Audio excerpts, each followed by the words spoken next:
The alarm bells rang through the massive space station like angry metal birds. Red lights flashed in every hallway and room. Ambassador Zethkar ran as fast as his 4 legs could carry him toward the main meeting hall. His blue skin was turning purple with worry. Something very bad was happening. The Galactic Council had called an emergency meeting. This had not happened in over 300 years. The last time was when the plague of silicon mines tried to turn every computer in the galaxy evil. That had been a terrible time. But Zethkar had a feeling this was going to be much worse. He burst through the doors of the great circular chamber. Inside, representatives from 47 different alien species sat in their special chairs and floating pods. Some looked like giant insects. Others were made of pure light. A few looked almost human, but with strange colors and extra arms. All of them looked scared. At the center of the room stood a tall, thin alien with too many tentacles. This was Dr. Yelana, the head, scientist for the council. She never called meetings unless the galaxy was about to end. Her tentacles were shaking, which was never a good sign. "Thank you all for coming so quickly," Dr. Yelana said. Her voice carried to every corner of the huge room through hidden speakers. "I wish I had better news to share." She pressed a button on her control pad. The air above the center of the room began to glow. Soon, a 3-dimensional map of their galaxy appeared, spinning slowly. It was beautiful, with billions of stars twinkling like diamonds. But something was wrong with one edge of the map. A large black area was spreading across several star systems. 3 days ago, our deep space monitors detected this, Dr. Yelana said, pointing at the black area. "We call it the dark matter storm. It is not natural. Someone or something made it long ago." The room became very quiet. Even the species that never stopped talking fell silent. "The storm moves through space and eats everything in its path," the doctor continued. "Planets, stars, space stations, ships. Everything becomes dark matter and makes the storm bigger and stronger." An old alien with crystal skin raised one of his many hands. "How fast does it move?" "It will reach the outer colonies in 18 days. The core worlds, including Earth and our capital, will be consumed in 32 days. The silence in the room became heavier. Several aliens began making prayers in their own languages. One small, fuzzy creature started crying. Zethkar felt his stomach drop. His home world was in the core systems. His family lived there. His children played in the crystal gardens every day after school. Would he ever see them again? "What can we do?" asked Admiral Klex of the Regillian fleet. He was a war leader, used to fighting enemies he could shoot at. "But how do you fight a storm that eats matter itself?" Dr. Yelana's tentacles drooped. "We have tried everything our science can think of. We shot antimatter weapons at it. The storm just ate the energy and grew larger. We tried to push it away with gravity machines. It ignored them. We even attempted to open a hole in space and time to make it fall through. The storm sealed the hole and kept moving." "What about the ancients' weapons?" suggested Elder Nemox of the Wise Ones. "His people were millions of years old and knew many secrets. Surely something in the old vaults could help." "We tried those, too," the doctor replied sadly. "The time bombs, the reality scramblers, even the existence erasers. Nothing works. This storm was designed to be unstoppable." The room erupted in panicked voices. Different species began shouting in their own languages. Some demanded impossible solutions. Others started making plans to flee to other galaxies. A few just sat quietly, accepting their fate. Zethkar closed his 4 eyes and tried to think. There had to be something they were missing, some solution they had not considered. The greatest minds in the galaxy were in this room. Surely one of them could find a way. But after 2 more hours of desperate discussion, they had nothing. Every idea led to the same conclusion. The dark matter storm could not be stopped. In 1 month, their galaxy would be nothing but empty space and hungry darkness. "Perhaps," said Elder Nymox in a very quiet voice, "we should consider asking the humans." The effect of these words was immediate. Half the room began shouting "No" in 47 different languages. The other half fell into shocked silence. Everyone knew about the humans. They were the newest species to join the council. They had only been traveling between stars for about 200 years. Their technology was basic compared to most other races. Their ships were slow and their weapons were weak. But they had one quality that made every other species nervous. The humans were completely crazy. They did things that no rational being would attempt. They flew their ships into black holes just to see what would happen. They tried to make friends with creatures that wanted to eat them. They built weapons that were more dangerous to themselves than to their enemies. Other species planned their actions carefully. They ran computer simulations and safety tests. They had committees and meetings and more committees. The humans just said, "Let's try it and see what happens," and then did whatever insane thing they had thought of. The humans are barely more advanced than primitive cave dwellers, protested Admiral Klex. What could they possibly do that we cannot? They think differently, Elder Nymox replied. Where we see impossible problems, they see interesting challenges. Where we see certain death, they see an adventure. They also see opportunity for glorious suicide, muttered another council member. Dr. Yelana looked around the room at all, the frightened faces. We have tried everything rational, everything logical, everything safe. Maybe it is time to try something completely unreasonable. The vote was close.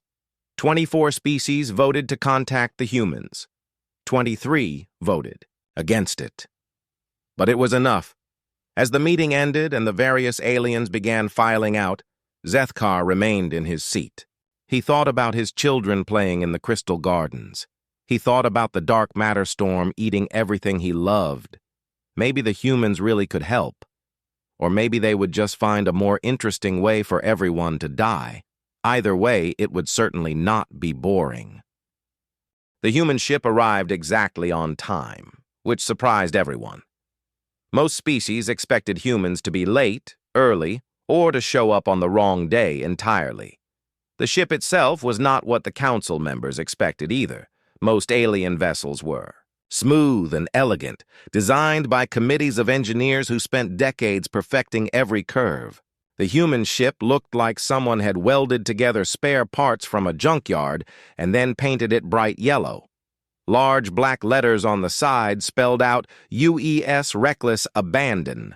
Several alien translators broke down trying to process that. Name. Captain Jake Morrison stepped off the transport shuttle with the kind of easy confidence that made other species nervous. He was tall for a human, with short brown hair and eyes that seemed to find everything amusing. Behind him came his chief engineer, Lisa Park, a small woman with black hair tied back in a simple ponytail. She carried a tablet and kept making notes while looking around the station. The third human was Commander Pete Sullivan, their tactical officer. He had red hair and a beard, and he walked like someone who had never met a problem he could not punch into submission. "So," Captain Morrison said as he settled into the chair designed for carbon-based life forms, "I hear you folks have a problem." Ambassador Zethkar tried to remain calm. The fate of the galaxy might depend on these three humans who looked like they had just finished building something dangerous in their garage. "Captain Morrison," Zethkar began formally, "we appreciate you coming so quickly. The situation is quite serious." "Most situations are," Morrison replied with a shrug. "That's why they call them situations instead of parties." Dr. Yelana activated the holographic display again. The dark matter storm appeared in the center of the room, a growing black stain across their beautiful galaxy. She began explaining the technical details, how the storm consumed normal matter and converted it to dark matter, how it grew stronger with each planet it devoured, how their most advanced weapons had failed completely. Lisa Park watched the display with growing interest. She asked several questions about the storm's structure and movement patterns. Her questions were simple, but showed she understood the basic science involved. "How fast is it spinning?" she asked. "Approximately 400 rotations per standard day," Dr. Yelana replied. "And it's moving in a clockwise direction relative to galactic north?" "That is correct." Lisa made more notes on her tablet. Pete Sullivan leaned over to look at what she was writing, then grinned in a way that made several aliens instinctively move their chairs back. "The storm has consumed 3 entire star systems," Dr. Yelana continued. "Billions of beings have died. In 18 days, it will reach the outer colonies. In 32 days, it will destroy our capital worlds." "Have you tried hitting it with everything at once?" Pete asked. "We lack sufficient firepower," Admiral Klex replied stiffly. "Even if we gathered every weapon in the galaxy, the storm would simply absorb the energy and grow larger." "What about running away?" Morrison suggested. "Pack up everything important and move to another galaxy?" "Impossible," Elder Nemok said sadly. "Our fastest ships would need thousands of years to reach another galaxy, and we could not evacuate even a tiny fraction of our population in the time remaining. Besides," Dr. Yelana added, "our analysis suggests the storm will eventually spread beyond this galaxy, if not stopped here." The humans sat quietly for several minutes, thinking. The alien representatives watched them nervously. This was how humans always behave before suggesting something terrible. "You know," Lisa said finally, "this reminds me of a hurricane back on Earth." "A hurricane?" Zethkar's translator struggled with the unfamiliar word. "Big spinning storm," Morrison explained. "Very destructive. Lots of wind and rain and flying debris. They form over warm ocean water and can destroy entire cities." "And how do you stop these hurricanes?" asked Dr. Yelana. "Usually we don't," Pete said. "We just get out of the way and fix the damage afterward." "But sometimes," Lisa continued, "2 hurricanes will run into each other. When that happens, they either combine into one super hurricane or they cancel each other out and both storms fall apart."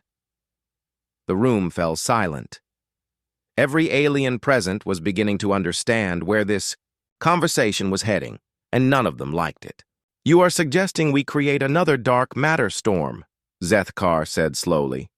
"Not just any storm," Lisa replied, pulling up new calculations on her tablet. "A counter-rotating storm, same size, same energy level, but spinning in the opposite direction. Smash them together and see what happens." "See what happens?" Dr. Yelana's tentacles began writhing in distress. "The energy released by such a collision would be beyond measurement. You could destroy half the galaxy. Or save all of it," Morrison pointed out. "Depends on your perspective. The technical challenges alone make this impossible," Admiral Klexy protested.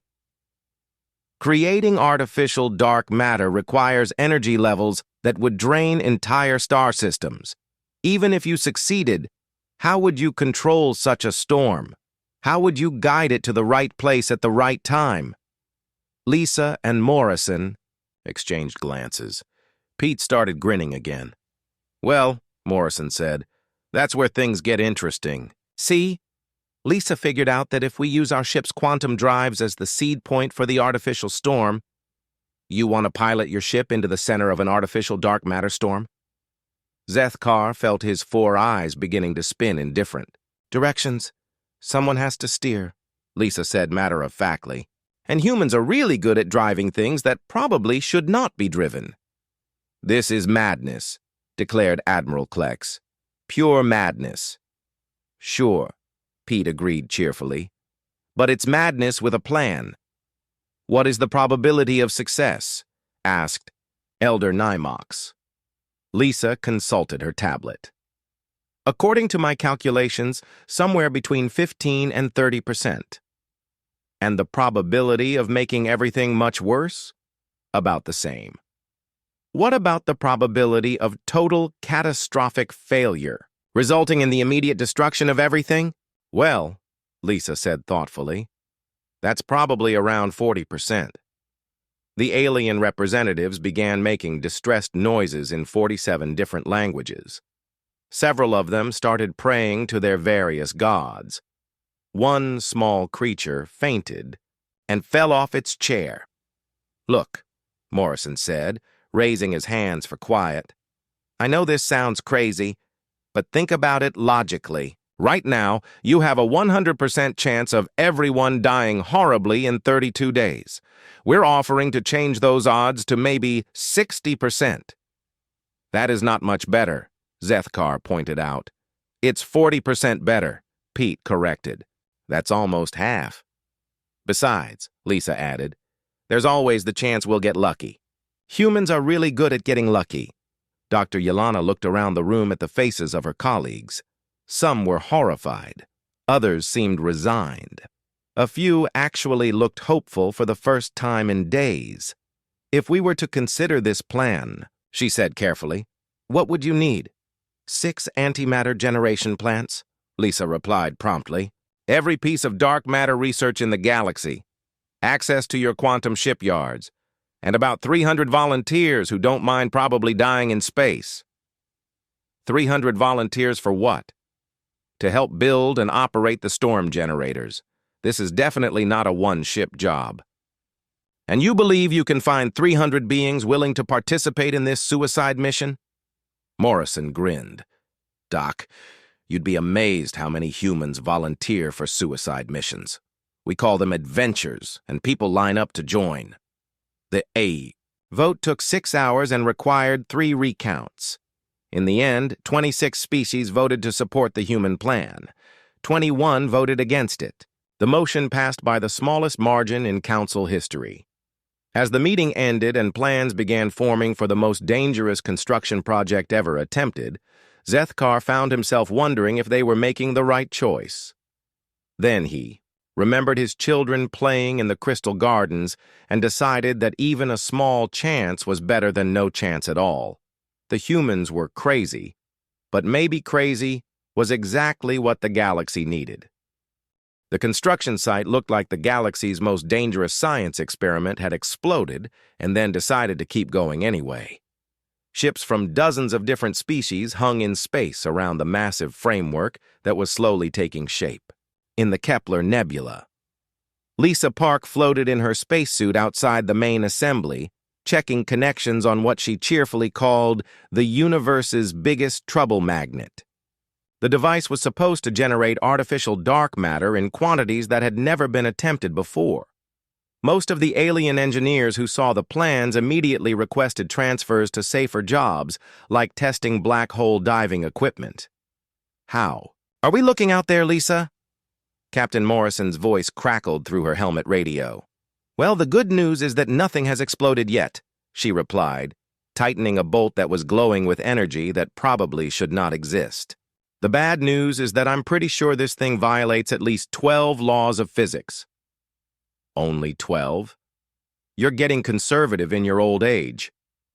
Lisa laughed and kicked off from the framework, floating back toward their ship. The Reckless. Abandon had been modified so heavily that it barely resembled its original design. Extra engines had been bolted to the hull. New armor plating covered every surface. Strange devices that hurt to look at directly were attached to the nose cone. Chief Williams, she called over the radio, how are those quantum drives holding up? They're making noises that aren't in any manual I've ever read, came the reply from deep inside the ship. But they seem happy enough, in a terrifying sort of way. The past 2 weeks had been the most intense construction project in galactic history. Every major shipyard had contributed materials and workers. The brightest minds from 47 species had worked together to build something that none of them truly understood. The humans had provided the basic design, which consisted mostly of instructions like, attach the quantum flux generators to the dark matter condensers and hope nothing catches fire. The aliens had provided the technical expertise to actually make it work, along with constant complaints about safety regulations. This is completely insane, Dr. Yelena had said every day for the past 14 days. "We are building a weapon that could destroy the galaxy." "We're building a tool," Lisa had corrected her each time. "It's only a weapon if you point it at something you want to break." "You are planning to point it at a dark matter storm." "Exactly. Something we want to break." The logic was undeniable, even if the safety margins were non-existent. Pete Sullivan drifted over from the weapons testing platform, where he had been making sure their modified armaments could function in a dark matter environment. "Lisa, you need to see this." They floated together toward the central core of their artificial storm generator. It was a sphere about the size of a small moon, covered in devices that made reality shimmer around the edges. Inside the sphere, dark matter was already beginning to form in tiny amounts. "Watch this," Pete said, activating a scanner. "The artificial dark matter we're creating isn't exactly the same as the natural stuff in the storm." "How so?" "Ours is angrier." Lisa stared at the readings on Pete's scanner. The artificial dark matter was indeed different. It moved in patterns that seemed almost aggressive. Where natural dark matter just sat quietly and warped space a little, their version seemed to actively dislike existing. "Is that good or bad?" she asked. "With humans, it's always both," Pete replied cheerfully. Back aboard the reckless Abandon, Morrison was reviewing the final approach plans with his crew. The main bridge had been expanded to accommodate additional control stations, all operated by humans who had volunteered for what the aliens kept calling a suicide mission. Lieutenant Amy Chen sat at the navigation console, plotting courses through space that was about to become very dangerous. She was young for a space pilot, barely 25, but she had already survived 3 missions that other species considered impossible. "Captain," she said, "I've calculated 17 different approach vectors for the collision. 12 of them have less than a 5% chance of survival." "What about the other 5? "Those have less than a 1% chance." "I like those odds better," Morrison said. "Smaller numbers are easier to remember." Petty Officer Dan Williams climbed up from the engine room, his uniform covered in grease and what looked like glowing blue slime. "Captain, the quantum drives are running at peak efficiency, whatever that means for drives that shouldn't exist." "Any problems?" "Well, they keep playing jazz music when nobody's around, and yesterday I caught one of them trying to write poetry. But other than that, they're fine." Morrison nodded as if this was perfectly normal. In human engineering, it probably was. The final week before the mission was spent testing systems that could not really be tested safely. They fired the dark matter generators at low power, creating small storms that immediately tried to eat the testing equipment. They practiced flying through space that was folding itself into impossible shapes. They ran simulations of scenarios that made the computer ask if they were sure they wanted to continue. "Final crew count is 297, reported Commander Sullivan during the last briefing. "All volunteers, all human, all completely aware that this mission has almost no chance of success." "Why do they volunteer?" asked Dr. Yelena, who had insisted on observing the human preparations. "Your people must know the odds." "That's exactly why they volunteer," Morrison explained. "Humans love impossible odds. Makes the victory more satisfying." "And if you fail?" "Then we fail spectacularly, which is almost as good." The alien doctor's tentacles writhed in confusion. She had studied human psychology for years and still did not understand it. On the final day, Morrison gathered his crew in the main cargo bay. 297 humans stood in neat rows, all wearing spacesuits that had been modified with equipment nobody fully understood. "Folks," Morrison began, "tomorrow we're going to do something that every intelligent species in the galaxy says is impossible. We're going to create an artificial dark matter storm, fly our ship into the middle of it, and ram it into the natural storm that's threatening to eat everything." The crew cheered. "The chances of survival are somewhere between 0 and not much. Better than 0. The chances of saving the galaxy are about the same. But hey, if we pull this off, we'll never have to buy our own drinks again. More cheering. Any questions? A young ensign in the back raised her hand. Captain, what happens if our artificial storm combines with the natural storm instead of canceling it out? Then we'll have created a superstorm that devours the galaxy. Twice as fast, Morrison replied honestly. But at least we'll have tried something interesting. The ensign nodded and lowered her hand, apparently satisfied with this answer. All right, people, Morrison concluded. Get some rest. Tomorrow we make history, one way or another. As the crew dispersed to their quarters, Lisa Park remained behind with Morrison and Sullivan. You know, she said quietly, there's something I didn't mention in the technical briefings. What's that? The artificial storm we're creating. It's not just going to be unstable, it's going to be actively hostile to anything made of normal matter, including us. How hostile? Imagine flying through space that wants to kill you personally. Morrison considered this for a moment. So, basically like every Tuesday for a human crew. Pretty much. Good. I'd hate for this to be boring. Outside the ship, the artificial storm generator continued building dark matter in patterns that made reality. Nervous. In 18 hours, they would activate it at full power and create a storm that would either save the galaxy or destroy it faster than anyone expected. Either way, it was going to be the most interesting day in galactic history. And somewhere in the swirling dark matter that was already forming, space itself began to practice screaming. The countdown reached 0 at exactly 1400 hours Galactic Standard Time. Lisa Park pressed the activation button for the dark matter generators, and the universe immediately began to complain loudly. Space around the Kepler Nebula started folding in ways that made geometry professors across the galaxy suddenly need to lie down. Reality took one look at what the humans were attempting and decided to take a coffee break. Generators are online, called out Amy Chen from the navigation station. Her console was flickering between displaying normal readings and what appeared to be abstract art. Dark matter production is at 30% and climbing. Hull integrity is holding, reported Dan Williams, though his voice sounded uncertain. The ship is only vibrating in 3 dimensions, which is pretty good considering we're technically inside a forming cosmic disaster. Captain Morrison stood on the bridge of the reckless abandon, watching the view screen display something that no human eyes were supposed to see. The artificial storm was taking shape around them, dark matter swirling in patterns that seemed almost alive. "How are we looking, Lisa?" he asked. His chief engineer was buried elbow-deep in a control panel that was sparking in colors that did not have names yet. "Well, the good news is that our artificial storm is definitely forming. The bad news is that it seems to have developed a personality, and it doesn't like us very much."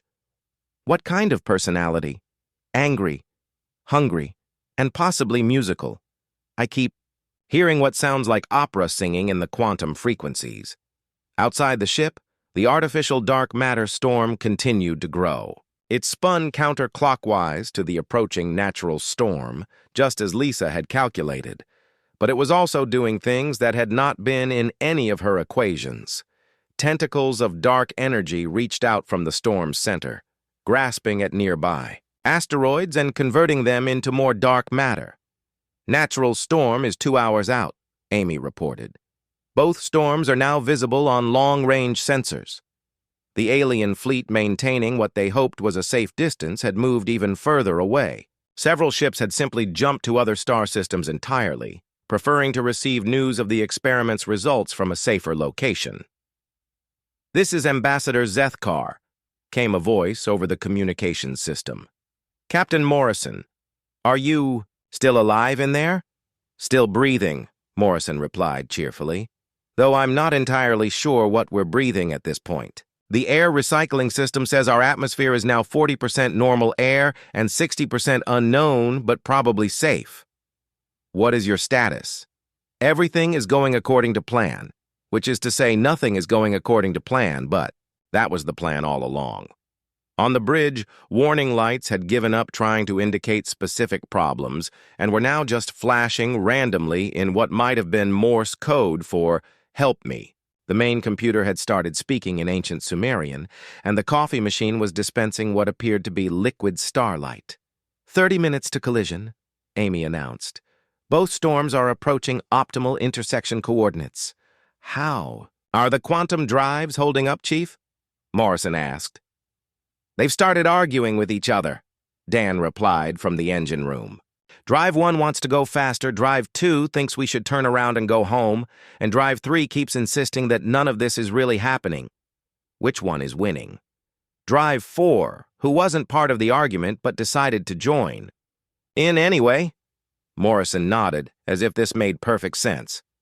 Keep them arguing. Arguing engines work harder. Pete Sullivan looked up from his tactical station, where he was monitoring the ship's weapon systems. Captain, I'm reading some interesting energy spikes from the collision zone. Good interesting or bad interesting? With humans, does it matter? The artificial storm had grown to match the size of the approaching natural storm. But where the original storm was a cold, hungry darkness that consumed everything in its path, their creation was something entirely different. It moved with purpose, seeming to anticipate the collision. Dark lightning flickered between its spiral arms, and space itself seemed to bend away from its center. 10 minutes to collision, Amy called out. All stations report ready for impact. Define ready, Morrison said, prepared to experience something that will either save the galaxy or end it in a spectacular fashion. That's the kind of ready I like to hear. Lisa finally extracted herself from the control panel and wiped glowing blue fluid off her hands. Captain, I need to tell you something about the collision. What's that? When these two storms hit each other, the energy release is going to be visible from other galaxies. If we survive the first few seconds, we'll still have to deal with the aftermath. What kind of aftermath? Space is going to be confused for a while. The laws of physics might take a brief vacation. And there's a small chance that we'll accidentally create a few new fundamental forces. Any good forces? Well, one of my calculations suggests we might create a force that makes coffee taste better. Then it's definitely worth the risk. The final minutes passed quickly. Both storms raced toward each other across the vast emptiness of space, their spiral arms reaching out like cosmic dancers preparing to embrace. The humans aboard the reckless abandon made final preparations, checking systems that were already beyond any meaningful definition of functional. 60 seconds to collision, Amy announced. Her voice was steady, despite the fact that her navigation console was now displaying what appeared to be a recipe for chocolate cake in ancient hieroglyphics. All hands, prepare for impact, Morrison announced over the ship's communication system. Remember, if you feel reality starting to come apart, that's perfectly normal. Just hold on to something solid and try not to think too hard about what's happening. 30 seconds, Amy called out. The two storms filled the view screen now, swirling masses of dark energy that made the human brain ache just to look at them. They were beautiful in the way that hurricanes and volcanoes were beautiful, magnificent, terrible, and completely beyond human control. 10 seconds, Amy said. Here we go, people, Morrison announced. Remember to smile. If we're about to die, we might as well look good doing it. 5 seconds. 4, 3, 2, 1. The collision between the two dark matter storms was the kind of event that made the universe sit up and take notice. Space itself seemed to pause for a moment, as if reality was double-checking its notes to make sure this was supposed to happen. Then everything exploded. Not exploded in the normal sense, of things flying apart and making loud noises. This was something far more fundamental. The collision point became a sphere of absolute impossibility, where the laws of physics went to argue with each other about who was in charge. The reckless abandon was caught directly in the center of the chaos. The ship spun through dimensions that mathematics had not yet discovered, while her crew experienced several interesting new forms of motion sickness. "Status report!" Morrison called out, though his voice seemed to be coming from several directions at once. "We're alive!" Lisa shouted back. "I think. It's hard to tell when the concept of existence keeps changing." "The storms," Amy yelled. "They're not combining. They're actually canceling each other out." And they were. The two massive storms, instead of merging into something even more terrible, were destroying each other with the kind of mutual annihilation that makes physics professors write very excited papers. Dark matter converted back into normal matter. Energy that had been trapped for eons was released in fantastic displays of cosmic fireworks. "We did it!"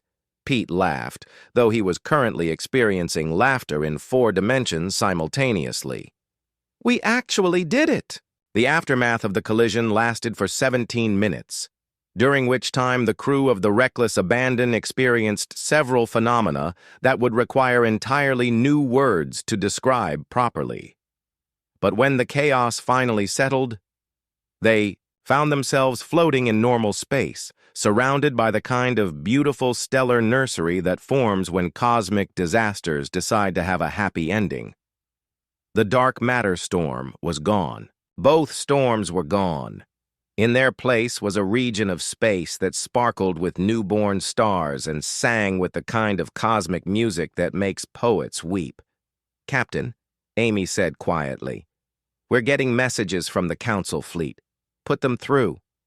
"Reckless." "Abandon," came Zethkar's voice, thick with emotion. "Please respond. Are you alive?" "Still here," Morrison replied, grinning widely. "Mission accomplished. Dark matter threat neutralized."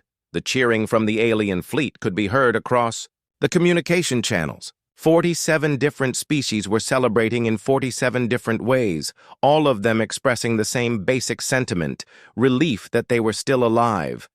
"How did you survive?" asked Dr. Yelana. "Honestly," Lisa answered, "we have no idea. According to my instruments, we technically died about 6 minutes ago, but we're feeling pretty good about it."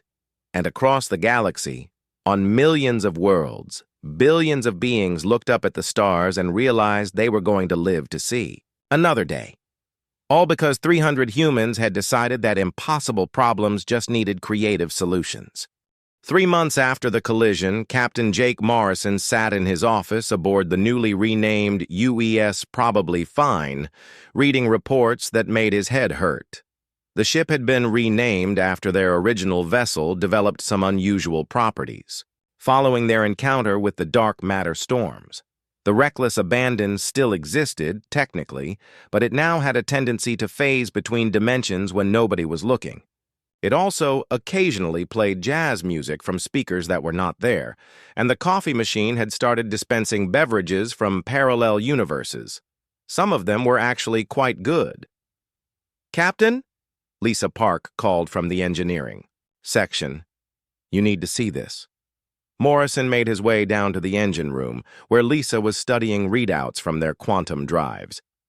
The engines hummed contentedly, though they now glowed with a soft blue light that had not been in the original specifications. "What's the problem?" he asked. "No problem exactly," Lisa replied. "It's just that our engines are now more efficient than they should be. According to these readings, we're getting about 300% better fuel efficiency than before the collision." "Is that bad?" "Not bad. Just impossible. The engines seem to have learned something from being inside an artificial dark matter storm. They're processing fuel in ways that aren't in any textbook." Morrison nodded. This was becoming a common theme. Ever since the collision, human technology had been behaving strangely. Ships flew faster than their engines should allow. Computers solved problems they were not programmed to handle. Weapons hit targets that were technically out of range. The aliens were fascinated and terrified in equal measure.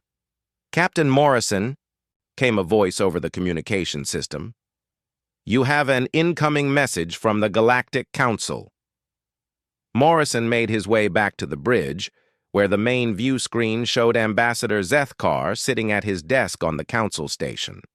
The alien diplomat looked tired but happy, which was a significant improvement over his appearance 3 months ago. Captain, Zethkar began, I have news from the council session. We have reached a decision regarding humanity's role in galactic affairs. Good news or bad news? Morrison asked. That depends on your perspective. The council has voted to establish a new department specifically for dealing with problems that are too dangerous for conventional solutions.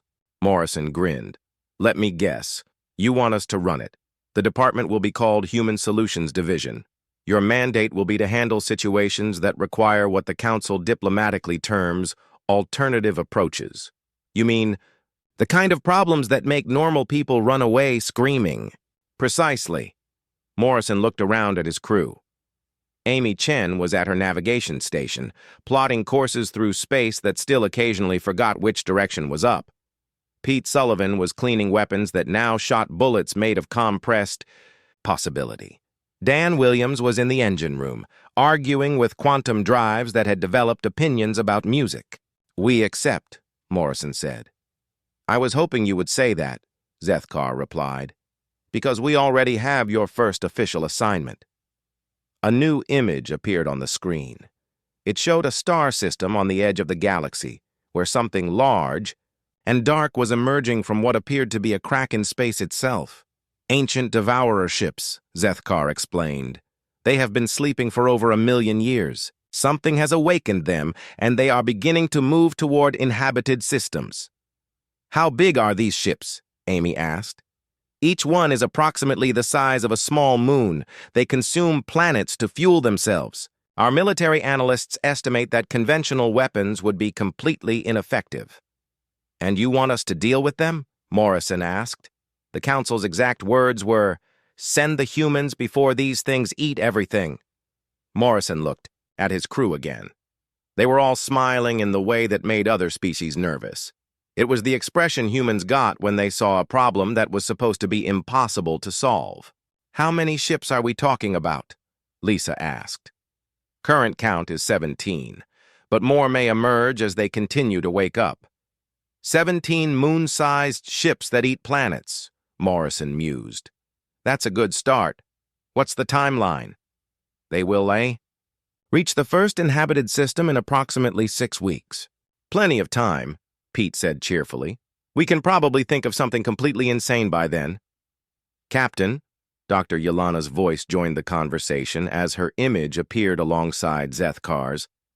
I feel obligated to point out that these Devourer ships were built by a civilization that was advanced enough to build the dark matter storm weapon. They are likely to be far more dangerous than anything we have encountered before. That's what makes it interesting, Morrison replied. If it was easy, anyone could do it. Over the following weeks, reports came in from across the galaxy about the Human Solutions Division's growing reputation. Word spread that there was now an official department for problems that required creative insanity to solve. The crystalline hierarchs, beings of pure energy who had existed for millions of years, sent a formal request for help with a problem. They described as a mathematical equation that had become self-aware and was trying to solve itself by consuming reality. The war-loving Krathan Empire asked for assistance with a weapon that had become too dangerous for them to use, which was saying something for a species that considered black hole bombs to be acceptable field artillery. Even the wise ones, who had accumulated knowledge for eons, admitted they had encountered a phenomenon that was beyond their understanding, a region of space where time flowed backwards on Tuesdays. We're becoming popular, Morrison observed as he reviewed the latest batch of requests for human intervention. Popular with people who have impossible problems, Lisa corrected. That's a very specific kind of popular. The best kind, Pete added. Regular popularity is boring. The Human Solutions Division officially opened with a staff of 300 humans, all volunteers who had heard about the Dark Matter Storm mission, and decided they wanted to participate in the next impossible project. They came from all corners of human space. Engineers who built things that should not work, pilots who flew ships through places ships should not go, and scientists who studied phenomena that technically did not exist.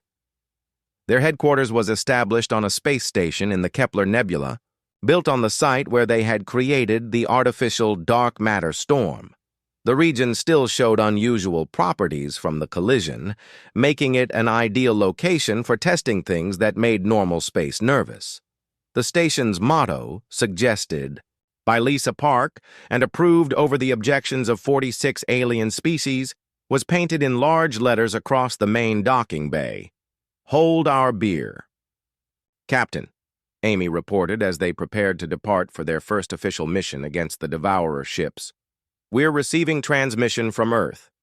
High Command wants to know if we need any additional resources. Tell them we have everything we need, Morrison replied. 300 humans, a ship that exists in several dimensions simultaneously, and a bunch of problems that can't be solved by normal means. Should I mention that we have no idea what we're doing? That goes without saying. If we knew what we were doing, it wouldn't be nearly as much fun. As the UES, probably fine, prepared to jump to hyperspace, Morrison looked out at the stars.